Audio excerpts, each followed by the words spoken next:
Hi, this is Dr. Shweta and welcome to the world of study with Shweta. Today's video is also based on accounting terminology, लेखांकन शब्दावली. Previous video में हमने account का meaning देखा था. In this video, we will discuss on another term of accounting and this is asset. Now what is assets? वो सारी valuable things जिन पर business की ownership या control होता है और जो बिजनेस को रन करने में हेल्प करती है उनको एसेट्स कहा जाता है. हर एक बिजनेस की एसेट्स उसकी रिक्वायरमेंट के अकॉर्डिंग डिफरेंट हो सकती है. फॉर एग्जांपल, अगर कोई बेकरी है तो बेकिंग अवन उस बिजनेस की एसेट्स होंगी और अगर कोई बुटीक है तो स्विंग मशीन्स उस बिजनेस की एसेट्स होंगी. मींस एसेट्स बिजनेस के नेचर पर डिपेंड करती है कि जिस तरह का बिजनेस होगा एसेट्स उसी के अकॉर्डिंग होगी. एसेट्स वो हैं जिन्हें बिजनेस में रीसेल के लिए नहीं खरीदा जाता, प्रॉफिट अर्न करने के लिए खरीदा जाता है. So these are the assets. The first asset of any business is cash. कोई भी बिजनेस स्टार्ट करें उसमें कैश की जरूरत हमेशा होती है. मशीनरी, अगर कोई मैन्युफैक्चरिंग कंपनी है तो उसमें मशीनरी की जरूरत होती है. डिपेंड करता है बिजनेस की साइज के ऊपर. छोटा बिजनेस है तो छोटी मशीनरी जरूरी होंगी, बड़ा बिजनेस है तो बड़ी मशीनरी जरूरी होंगी. Next, building. बिजनेस के पूरे सेटअप के लिए बिल्डिंग रिक्वायर्ड होती है. वेयर हाउस यूज़ किए जाते हैं स्टॉक को स्टोर करने के लिए. व्हीकल्स, ट्रांसपोर्टेशन के लिए व्हीकल्स ज़रूरी होते हैं. सामान को इधर से उधर लेकर जाना, डिलीवरी करना, तो उसके लिए व्हीकल्स ज़रूरी होते हैं. फर्नीचर, अगर कोई रेस्टोरेंट टाइप का बिजनेस है, ऑफिस है, कैफ़े है, तो उसमें फर्नीचर उस बिजनेस की एसेट्स होती हैं. Okay, so these all type of assets are here. इसकी डेफिनेशन देख लेते हैं. According to Edward, an asset is anything that is owned by a business and with the help of which the work of the business is carried on.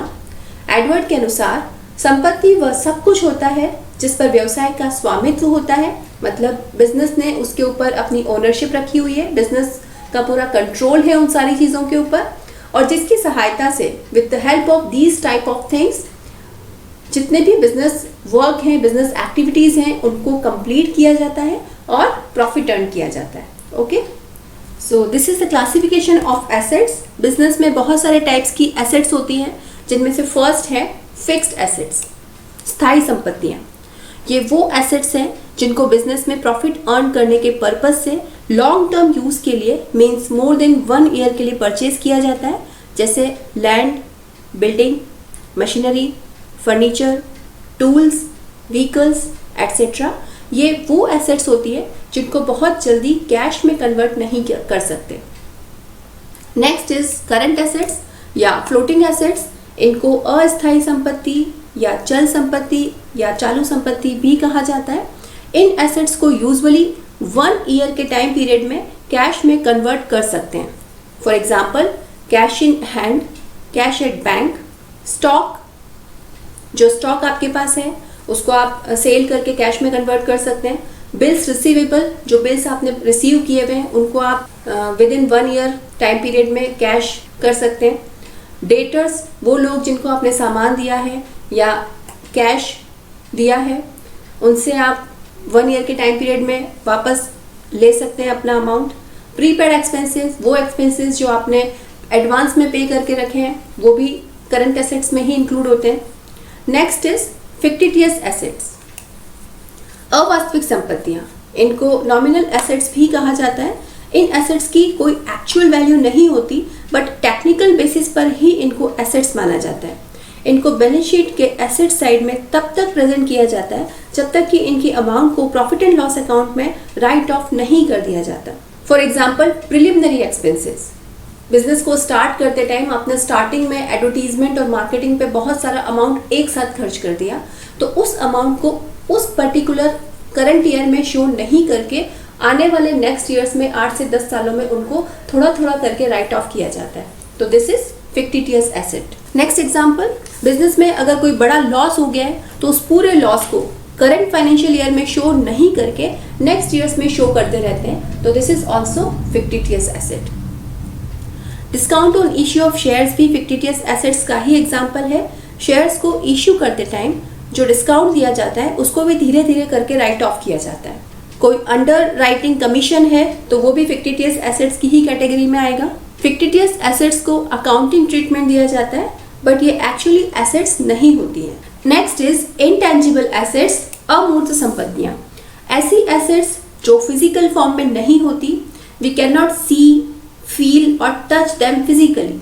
For example goodwill, trademark, franchise agreements, patents, copyrights, brands etcetera. Intangible assets valuable भी हो सकती है और नहीं भी हो सकती है। ये एसेट्स प्रॉफिट अर्निंग में हेल्पफुल तो होती हैं, बट ओपन मार्केट में इनका कोई परचेज या सेल नहीं होता, लेकिन बिजनेस को प्रॉफिट अर्न करने में हेल्पफुल होती है।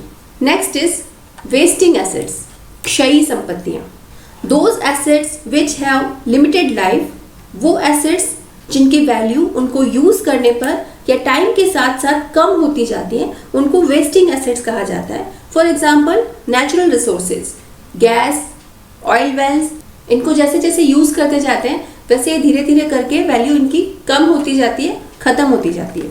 एक लिमिटेड लाइफ होती है वेस्टिंग एसेट्स की। Okay, next is liquid assets. Liquid assets are considered to be more liquid than current assets. For example, you can convert liquid assets into cash in a very short period of time, like 1 month or 90 days. जो current assets हैं उनको 1 year के time period में cash में convert कर सकते हैं, but जो लिक्विड एसेट्स हैं उनको 90 डेज में ही कैश में कन्वर्ट किया जा सकता है। For example cash in hand, cash at bank, ये तो ऑलरेडी लिक्विड फॉर्म में ही होते हैं। बिल्स रिसीवेबल भी लिक्विड एसेट्स में आते हैं। स्टॉक एंड प्रीपेड एक्सपेंसेस को लिक्विड एसेट्स में इंक्लूड नहीं किया जाता।